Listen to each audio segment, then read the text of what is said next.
Welcome to Wildspire. You get to be a fly on the wall for my intimate conversations with entrepreneurs who are changing the world. I'm your host, Stephanie Benedetto, coach, storyteller, and unmarketer at The Awakened Business, helping coaches and change-making entrepreneurs unleash their inspired message and share it with playful unmarketing. I'll ask curious questions and explore uncharted waters with my guest today. Anything can happen when we step into the unknown of infinite creativity, and that's where we're going to play.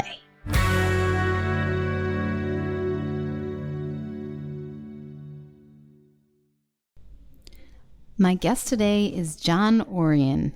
He was introduced to me through a mutual connection, and when I saw the name of his business, I knew he was someone I needed to talk to because his business name includes two of my most favorite words ever. It's called Play at Creation. John and I have a very interesting exploration of purpose and go on a deep dive into what we really are, one of my favorite explorations ever, and how that makes life so much more fun. Let me tell you a bit more about John Orion. John has been playing his venture, Play at Creation, since 2015 as his primary game for the second half of his life. He, quote-unquote, retired early, just before turning 60, knowing he'd need to create a means of paying his own way in retirement. He focused on Play at Creation, not having any idea how it would generate the needed income. However, he felt it was the right thing to do, the more important thing, to spread the message that we are here to play and to create. John believes that operating your own venture is the best way to place yourself in the path of the kinds of experiences that are really important to you, the ones you've decided will make you happy. It's the best way to have a life worth living.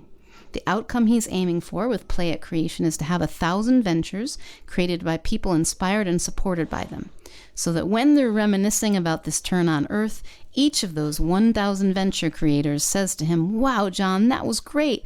I'm so glad you got me to do that. I had a blast. Let's go do it again." Gives you a sense of the spirit of my guest today. Without further ado, John Orion. Hi, John, and welcome to the Wildspire podcast. I'm very pleased to have you as my guest today. Thanks for coming. Thanks, Stephanie. Thanks for the invitation. I'm really excited to talk to you. Who knows where this is going to go? And for people who are listening, be ready for a ride. Well, you have some of my favorite words on your t-shirt. And this is how I knew immediately. This is the name of one of your ventures, at least, right? Play at Creation. Play Yes. and creation. That's a good filler word for things, but it's not one of my favorites. But play and creation. Oh my goodness. So what does that mean to you? And how did that come to be the name of this venture? Do you want to tell me a little bit about that? Yes. Yeah. So this is going back, wow, it's almost a decade when I was thinking about, what I was going to be doing, because I retired back in 2012, knowing that I would have to get re-engaged and do something to pay my way in retirement. And even that word I don't use. I use rejuvenation. I tell people who are 60, 65 that you're going to live to 100. You got like 30, 40 years. What are you going to do with that? Anyway, at that time, I was thinking about, what am I going to do? And this idea of why we are here on Earth is to play and create. And we can get into that about why, where that comes from. But anyway, this was to be a message for me to spread on a blog or something like that, to tell everybody that the reason you're here, your purpose is simply to play on Earth this time. The other one was going to be a project management thing. I was going to teach people how to do project management and so on. And it was like, no, it's more important to do this. I had no idea how this was going to actually, pay my way in retirement, but it was the important thing to do. So I said, okay, fine. And then even the Play at Creation was it play and create, play? Yeah. So in fact, the more important piece is the play. The create got added on at the back end. But play at what? Well, just go make stuff, find something to do and go do it. You're here on Earth, got so much opportunity. What do you want to do? Let's go play. So anyway, that's how it came to be, Play at Creation, why I selected to do this. And I mean, it's been the right thing to do because everything becomes so much lighter. This idea of we're here, we sparks of consciousness are here to play. It frees you up to do so many things. You don't have to be the expert when you start something. And we'll get into some of the initiatives, games that we're playing at. Sorry, did that answer, did that give you a sense of why Play at Creation? Yeah, absolutely. And I feel that too. I think, and I can't remember exactly who it was that said you need to talk to John. It was either Tad Hargrave from Marketing for Hippies or Alex Baisley of the Big Dream. Oh gosh, it was either one of them or maybe both. And they said, oh, you have so much in common. You need to talk to him. And I visited your site. And as I said, my favorite words there, it feels to me like the universe is playing through us, through all the experiences that we have. And that if I could say the universe wants anything, that's what it wants. It wants to play and create. And this seems to be what we naturally do. So like, yes, the more people I use the word consciousness rather than the universe, because I think of the universe, the physical universe, as the game board that consciousness created to play in. Yes. I like that. I like that a lot. Yes. So I feel very excited to hear more about your creations and what you're doing with people. So you had mentioned when we were messaging beforehand that you have 3 different ventures that are blossoming at the same time, which does not surprise me in the sense of the way it seems consciousness plays is across the whole of our being. So, and there are seasons, like there are seasons in nature, and sometimes things are just a popping all over the place. Like I used to be in the wedding industry, and I would see young couples who were getting married, graduating from school, moving to a new place, starting a new career, like all at the same time. And it was not a coincidence. It's actually like the blossoming happens, and it happens everywhere. So anyway, not to put that upon your situation, but would you like to tell me a little bit about these 3 ventures and what's happening? So it's like, and I'm thinking of my apple tree out there. When I planted it, it was a skinny little thing, and it took a while for it to root itself and for it to start growing and then start bearing fruit. So it takes time. Just like pregnancy takes time, 9 months, you can't speed it up. Any venture, any project you create takes time from when you first plant the seed to when things start happening. So, I mean, I mentioned earlier that I planted the Play at Creation seed. It's going back to like 2015, but I kicked it off, even though I'd been thinking about it before. And, trying to do things and coming up with, well, how should I do this? I remember like the very first workshop that I ran through Play at Creation was a workshop called Your Venture, Your Game.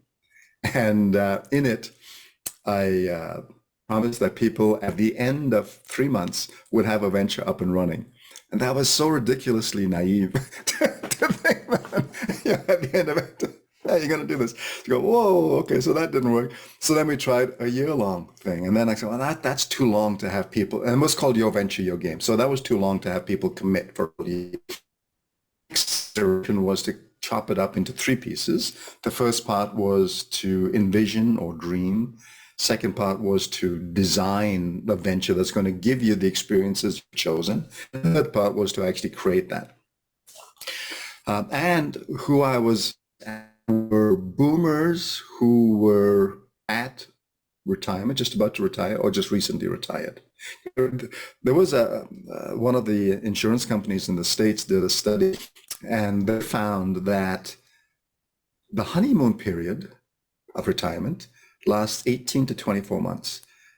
Okay, so when people retire, especially if they had a really intense job, maybe something that they didn't like, but it was really eating them up.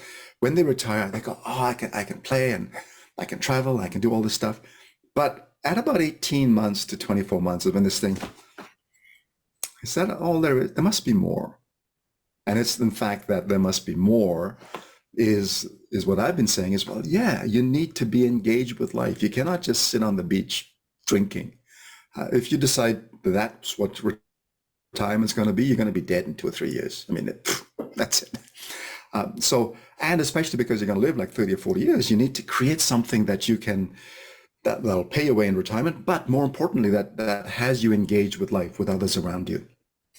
So anyway, I'm getting off into a tangent, but so we started this, and it was about 3 or 4 years ago, I guess, that one of these three initiatives got kicked off.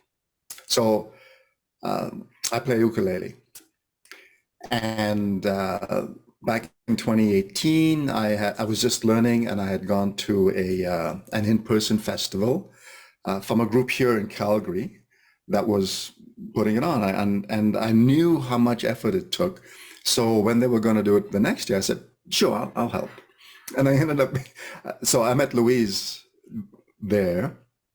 Louise, I was on my advisory board for the third iteration of the workshop. She took the dream pieces a couple of times, and I said, "Louise, this is you should make UQuest your venture." Well, she took dream a couple of times. Finally, she says, "Okay, John, I'll do that, but I want you to come with me." So, okay, I'll help. I mean, we get along really well. So UQuest became a venture on its own, aside from call, back in 2021. In 2020, we had been meeting in person to jam and so on in a room in what used to be an elementary school here in Calgary. We got to be like 70 people meeting in that room after the second in-person festival. So we expanded it, and I started what was called the Blues Sessions in November of 2019. Then, of course, COVID hit in 2020, and we couldn't in person anymore. So we said, let's go online. And I'd been using Zoom for the creation labs and stuff like this. So I was quite comfortable. So we went online, found that we couldn't jam over Zoom just because of the lag in the software. So we ended up teaching. What's happened, it's been wonderful because everybody's musicality has risen because we've been learning a lot more. Anyway, every year around June or July, we go, "Oh, are we going to keep doing this?" Because it's a lot of work. However, we keep getting people to say, "Oh, you don't know what this means to me." You know, like, especially when people couldn't get out for COVID, this was where they stayed connected to people. It was so nice to come together every Saturday morning, seeing my friends there, we connect, and you got to keep doing this. So of course we go, well, we'll do it for another year. And then this June, we were thinking the same thing. And because one of the other initiatives was spring, and okay, well, yeah, okay, we'll do it in 24. But if we're going to do it, we're going to go big. So UQuest, which started in Calgary for our local people here to go online, gradually evolved from Calgary to Southern Alberta, to all of Alberta, to Canada. And now we're going global. We, in fact, made the decision to advertise in Ukulele Magazine. Again, like kids playing, saying, "Yeah, let's do that. Let's put on a show." We decided to advertise, not knowing all of the stuff that we had to do because of that decision. So the blossoming is, you know, the UQuest website, we had to get so much stuff ready for that. We ended up hiring a copywriter who was looking at this in a totally different view than we had.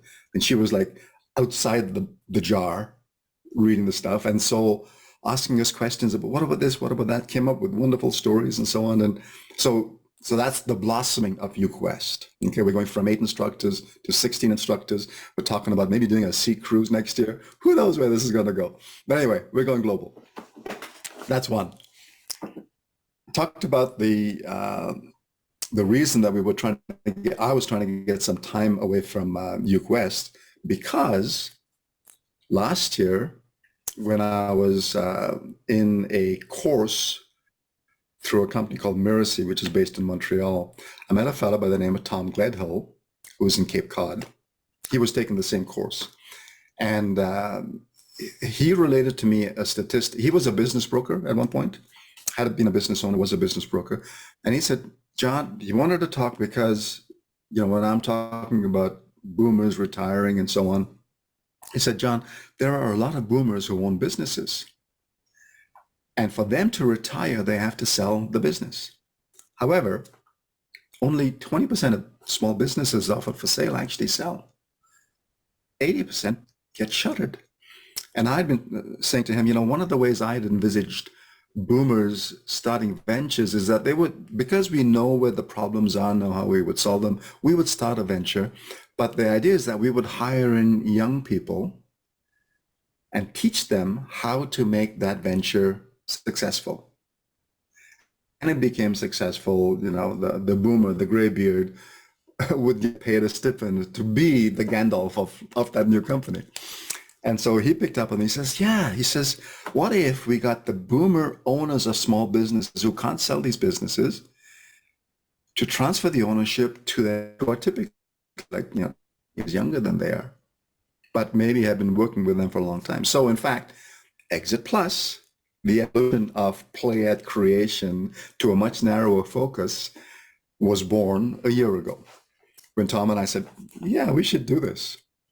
What should we do? Well, we'll call it Exit Plus. He already had a company called Exit Pros. And we go, actually, we need to do this. So it's a three-part operation. We have to make the business actually saleable. And typically businesses have not been selling.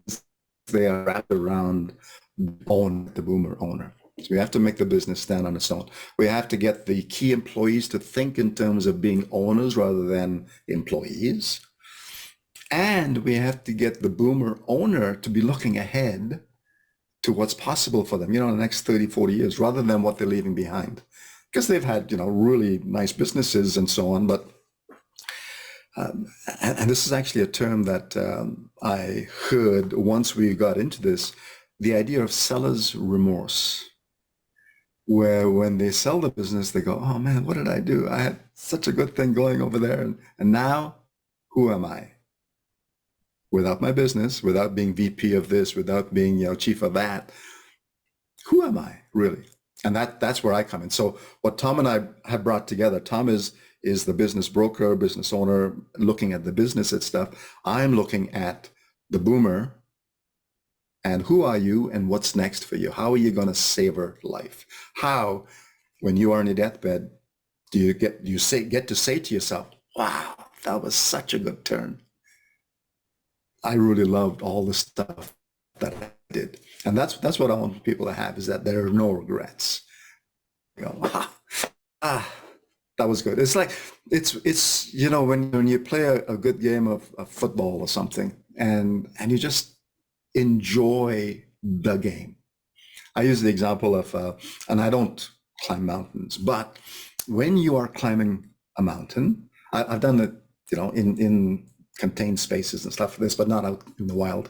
But when you climb a mountain, you have to be 110% holding onto the cliff. If not, you're going to fall off.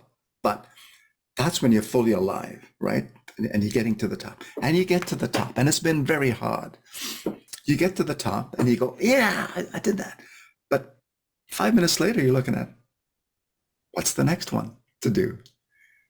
The exhilaration, the enjoyment, the savoring has happened while you're there, is that until you've actually completed it and you go, wow, that was really good. Let's go on to the next one. We're always looking for the next challenge, the next game, right? Because we want to play. That's the second initiative. The third one, which is blossoming, was actually started before I started Playette Creation. And I was still working, and the company I was working for had bought another company. And Chris came over. He was the CEO of the other company. And we were talking one day, and I had already been thinking about why am I living in this cold environment, Calgary, when I come from India and I want to be back in the warmth? So I asked Chris, I said, Chris, do you know anybody down in South America that, you know, I could talk to about the possibilities of setting up a home base down there?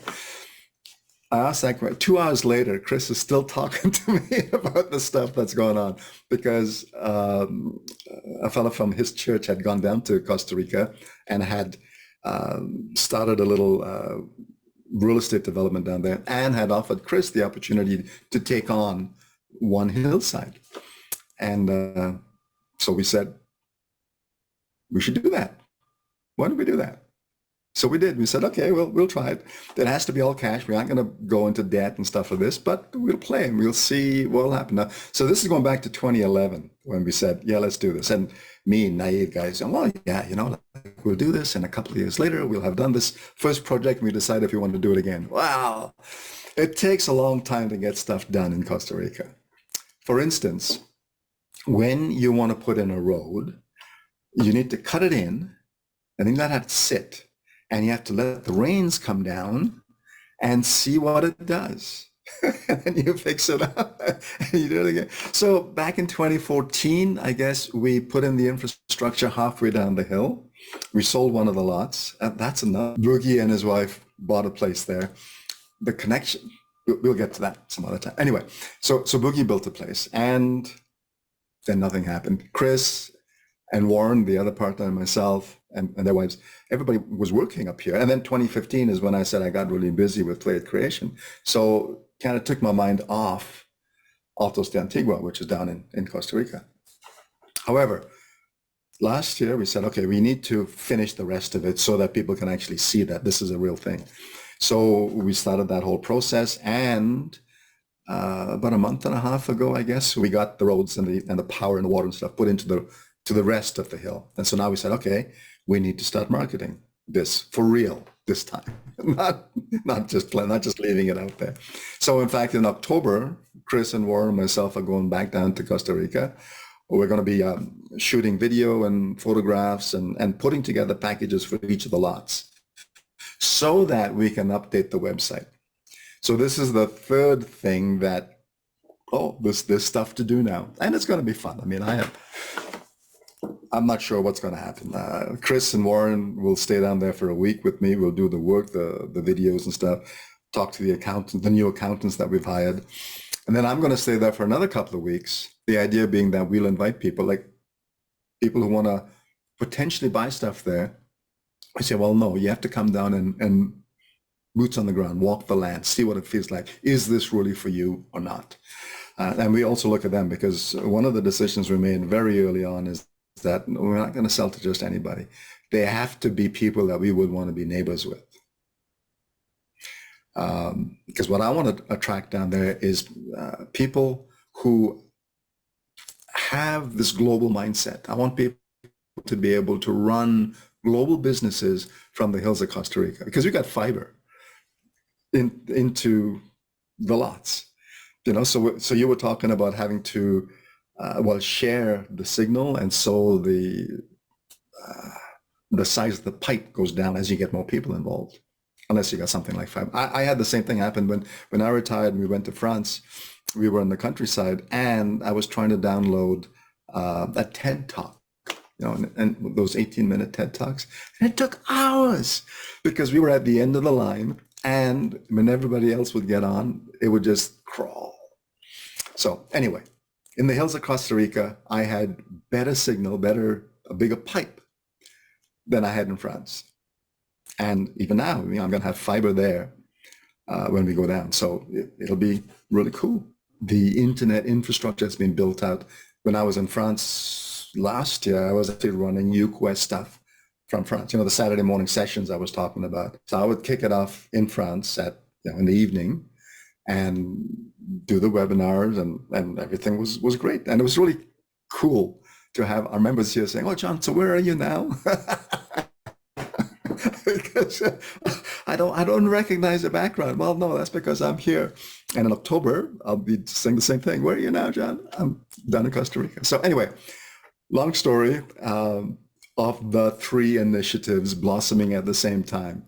And what I wanted to talk to you about today is the impact of that happening, the impact on me. Because when this started happening, I was going, oh man, I've got so much to do. And I mean, the last 2.5 months I've spent a lot of time with UQuest getting the stuff ready for when the hordes of people would come from the ads that we placed in UQuest magazine. That's not happening just yet because people don't know about us yet. That'll come.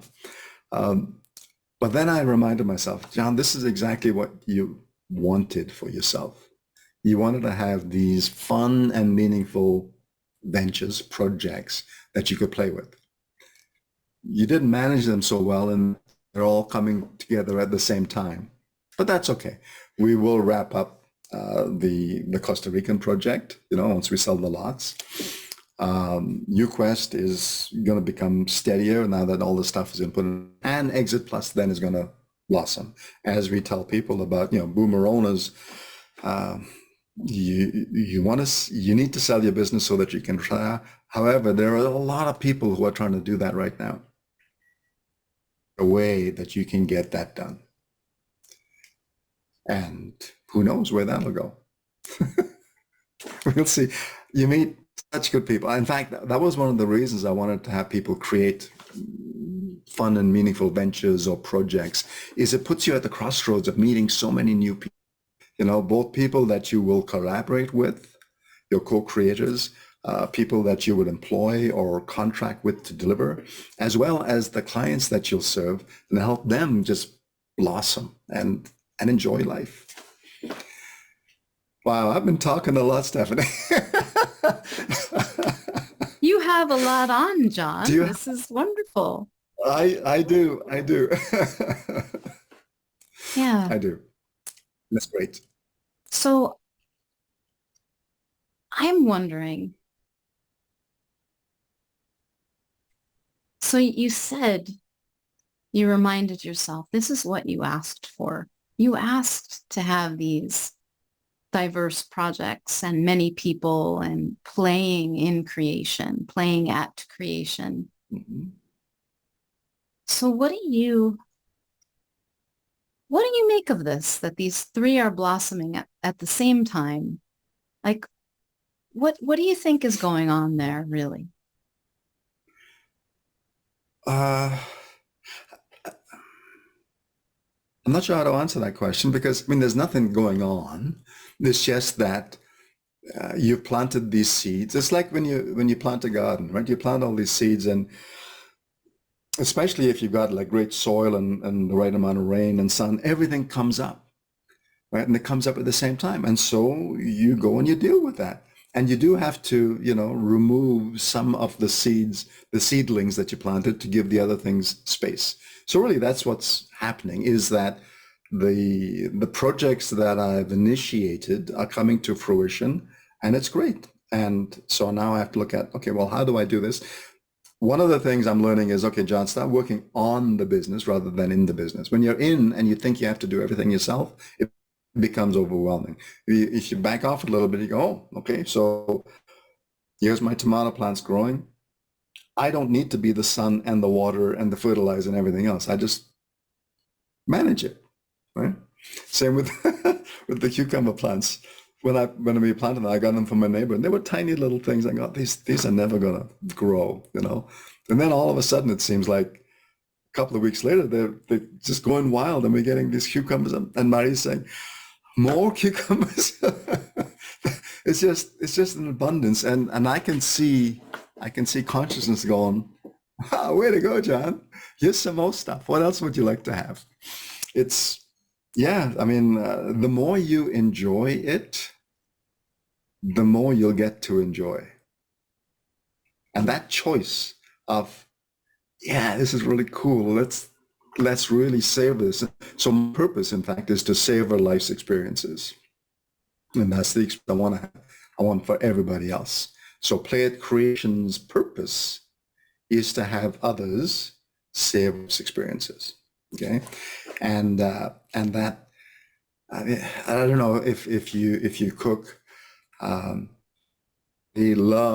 she cooks when the people at the table go, oh, this is so good, and they're just savoring it.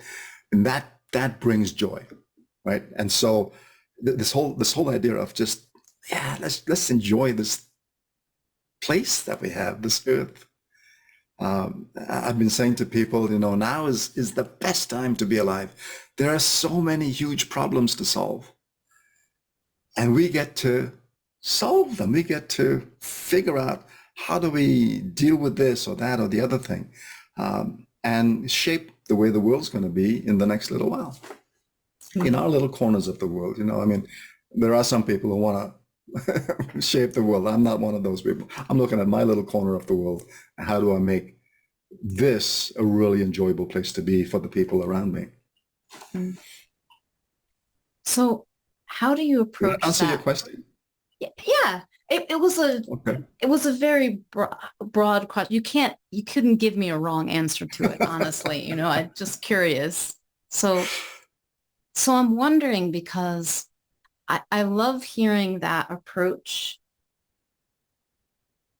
It's actually very regenerative, which is something new. The regenerative systems thinking has come into my life of late. And one of the foundational elements of a regenerative thinking is that every problem or challenge is an opportunity. And I'm kind of hearing that in what you're saying, like there are all these, like, oh, it's so wonderful to be alive right now. There are all these great problems to solve. So how do you help others to savor the experience of problems and challenges? What does that look like to you? Well, it's in the name. It's in the name. Play at creation. It's shifting your attitude about who you are, first of all, and we can get into that. It gets pretty deep, and why you are here. A lot of people who achieve stuff do so because they think because it's the creature, the human animal, trying to be the alpha male or whatever. And you think you have to accomplish. You think your purpose here is to accomplish things, to make stuff happen or whatever, because you need to show others how great you are, how great you can be. Look at all the stuff that I've done, rather than just and enjoying the journey, at the surprises that show up, the problems that show up, as in fact surprises, like, oh, that's interesting. I expected this to happen and that happened. Doesn't taste so good, but how do we deal with that? Okay, this whole idea of a game, of experiment, thinking this is going to happen and then it not going, and you go, oh, okay, I don't like this. I'm going to go this way a little bit more. So it really is resetting what people think they are. And this is when we start getting into the deep stuff. This, John, it's only one of my very favorite questions. Who am I? So let's go there, please. So what does that mean to you? Okay. Resetting who we think we are. Who are we? What are we? Okay. What is probably the better question. So back from high school days, I started reading a lot of near-death experience stories. And in fact, this is where Play at Creation came from. So reading those stories, most of them have the same narrative. When the body dies, consciousness goes on, and you experience unconditional love. Everything is more vibrant. You know the answers to all the questions. So you go, oh, okay. And because as technology has advanced, we are able to revive more and more people. So you get more and more of these stories. But it used to happen way back as well. Way back, meaning in centuries back. Now you're hearing more of these. So I asked myself the question, what if this is the way things really work? Meaning, just as gravity is, when the body dies, consciousness goes back home. It's like a drop going back to the ocean. So I go, okay, so what if that is the way things work? Which prompted the second question was, if that is the way things work, why do we come here? If you are already in paradise, you're in unconditional love, you know the answers to all the questions, you can be, do, have, whatever. Why do you come here? And then the answer to that was to play. Instantly. Yeah, you come here to play. And so I go, well, that's strange. And why is that? So I said, well, so this prompted the second set of questions was, why is it this way? And I said, okay, the answer to that was, suppose consciousness is. The universe existed, consciousness is. And consciousness, being all that there is, gets bored. Goes, like a 2-year-old, I'll make a game board, which we spoke about before. The universe is that game board. And I will go into the game board and I will play. I'll forget who I really am. I'm going to go in there. We, in here on the game board, provide the one thing that consciousness cannot provide by itself, having to overcome limitation. And every game that we invent is about overcoming some kind of limitation, whether it's two teams playing rugby or football or climbing a mountain. You're always trying to overcome some kind of a limitation, and that is the game. So when I talk about dealing with surprises or things that don't go well, that's part of it. That's what makes it all interesting. Imagine if you came here and you knew everything was going to work out. Well, I do actually. I'll come back to that. And everything went exactly as you wanted. It would be so boring. It's like, when you go to the beach and you can sit there for maybe even a week. I don't know. That maybe might be too long. But then you want to do something else. People retire, business owners will retire, and within 3 weeks or 3 months, they go, I got to find something to do. This is nuts. I can't just sit still. And I'm that way. I mean, that's why I have these 3 things happening at the same time. And I'm very consciously saying, okay, no, don't take anything else on until you take this off your plate. So anyway, who we are, what we are, the way I see it, is we are sparks of that one consciousness. Here to play, to experience physicality, to experience limitation. Why? Just for the enjoyment, just to play. There is, if you think about it, if the answers are all known, and there's nothing to learn. There's no karma to pay. There's no duties that we have. It's just to come and play. And I can almost picture, I don't know if you have kids or not, but I can almost picture consciousness going, just enjoying the child at play and going, that is so cool. I really love that. So that's who and what we are. And that's why play at creation is. Mm. Oh, and it's also creation at play, or consciousness at play. If Consciousness you're going to at play. express it that way. That's what it is. Yeah. The feeling that I have when I am most in touch with that, I can't say personally that I understand really anything about purpose and why I'm here. I have my ways of looking at it very akin to what you're sharing, right? But what I feel when I feel most in touch with that is, it's funny to use the word consciousness for this. I'll try it on and we'll see how it sounds. But like that, even in the midst of, maybe even especially in the midst of my human drama, the fuss that I make over things, like when I'm really connected underneath that, it's like consciousness is laughing.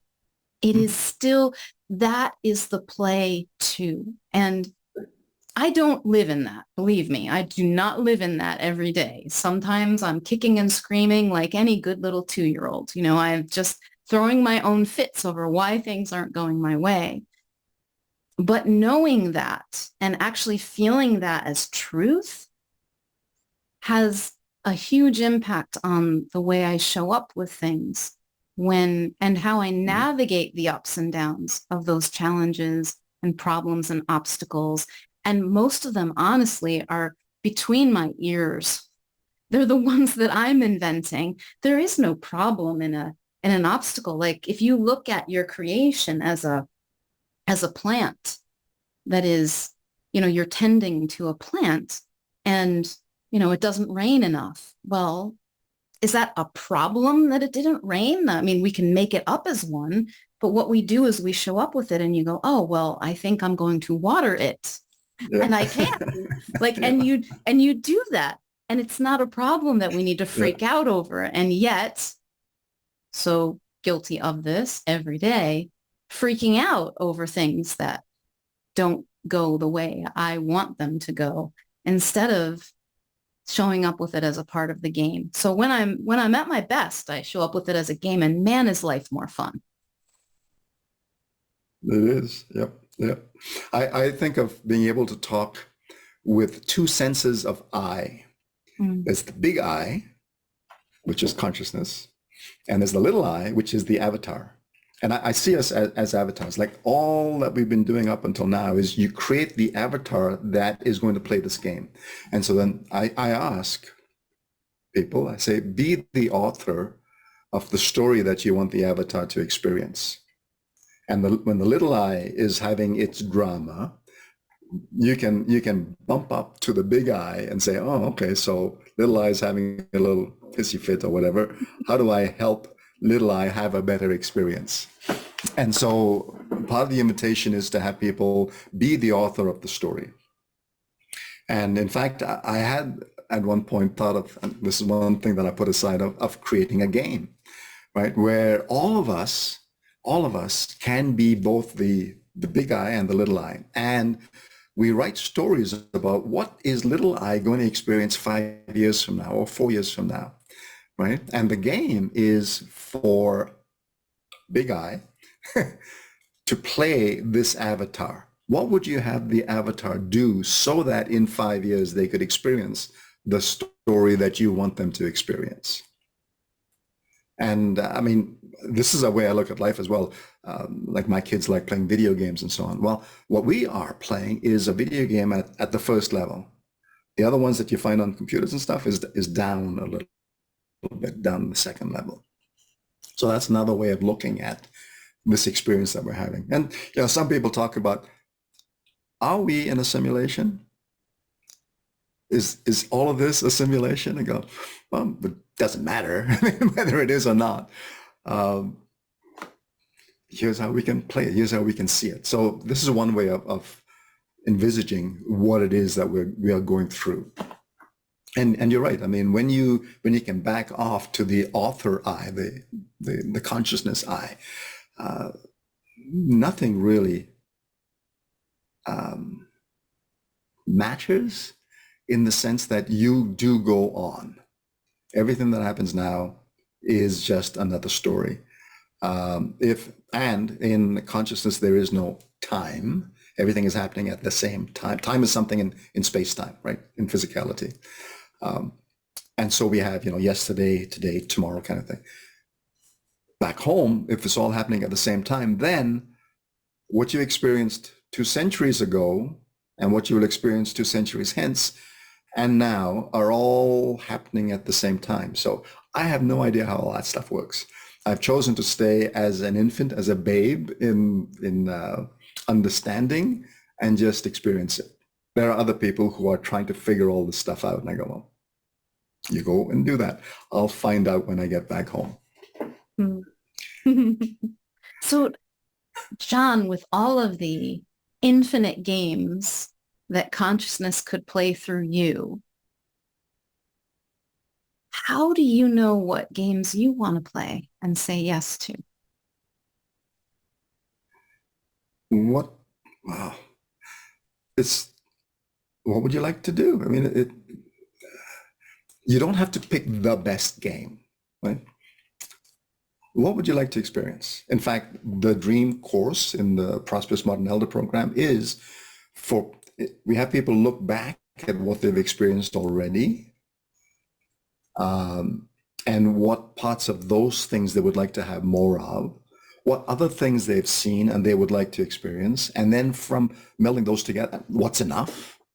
From melding those things together to say, okay, I want to have these things going forward. I want to experience these things. If I do so, I will say that this was a well-lived turn. And really, I mean, I think that question comes from how do you pick the best things for you? And really, it's like, no, it's what would I like? It's, do I want Chinese tonight, or do I want, curry and rice? Do I want Indian sweets, or do I want cheesecake? It's at different times you'll have different choices. You can tell I like food. I mean, Indian sweets are the greatest. I think part of the, oh, sorry, I didn't mean to interrupt. Continue. No, I don't know. I don't know. I was going to check with you to see if that answered your question. Yeah. Oh, absolutely. I ask because, so in what I do, I help people to really create a business that feels like play, that is play for them. And many times they're coming to me for that because it doesn't feel like fun. Mm-hmm. And they don't know why. Yeah. And when presented with the question of what do you want, many people, at least at first, have trouble finding an answer to that. And I think a part of it is exactly what you're suggesting, that this is a better thing for me to choose, or I have an obligation to choose this. I should choose this thing. Because the people I see are often change makers and helpers in some way. And so, but I should do this because there's so many people in need. And I have a dear friend who I think about because she's done some of that comparison thinking with herself and other people. She's friends with a lot of women in particular with great ambition. And she thinks, I should be like that. I should want to change the world in this way. She's like, but Stephanie, all I really want to do is sing and play guitar and dance and work in my garden. And I'm like, yes, yes, yes, and yes. Yep. Yes. Like that is not any lesser than the quote unquote big dreams that people have for changing the world. And in fact, I said to her, I think it does more for the world, for the rest of us, for all of us in it, for you to be joyfully tending your garden than to be on stage somewhere talking about climate change. I don't know. For her, anyway, that is true. Mm-hmm. And that was kind of what's behind that question a bit of like, so how do you know?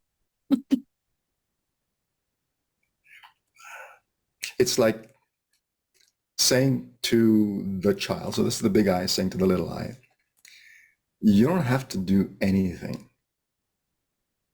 The only thing I would like for you to do is to just enjoy this. How do you want to enjoy it? You have no obligation. You don't have to teach anybody anything. The world is going to go the way the world goes. And when this world fries up in a cinder because the sun has expanded, you'll still be playing somewhere else. What do you want to do? What would you like to have now? And that's all big I, want of you. I think the world gets into trouble because there are too many people who think they have the answer and want to impose the answer on everybody else. That's where all our problems come from. And, they are trying to do good as far as they see it. Their goodness, their idea of what is good is different than somebody else's idea of what's good. And if they are so adamant that, no, this is the only way to be, and so are the other ones, that's where you get the conflict. Rather than saying, we want to raise our families and play with our friends and play music. Just if everybody would go do that. In fact, that's one of the things we're trying to do with Youth West. Our little tagline is building community through music. And where we want to go next, and the reason we're doing some of the stuff we're doing, is we want to have people around the world share music and community through this little instrument, ukulele, which is so easy to pick up.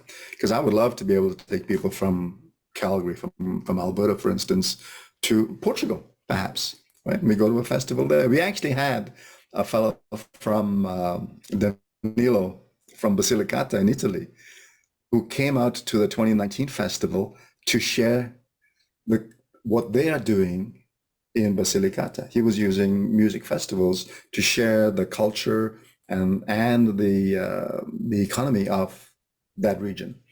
And so one of the things we said, oh yeah, we should take a group of people from here to southern Italy. COVID happened, we couldn't do that, but eventually we will be able to do that kind of thing. So yeah, go tend your little corner of Eden and be happy doing that. I mean, that's the best thing that you can do for the world. Yeah, I love that. So, John, I'm just keeping an eye on the time. Yeah, no, you need. I want to ask you what message you would most like people to hear. I mean, you've already been probably sharing it, but if there's anything else, that if there was one thing you wish people knew about creating their lives, what would that be? Well, I mean, this takes some belief, but I mean, there are enough scouts who have experienced it already to know who you really are, what you really are.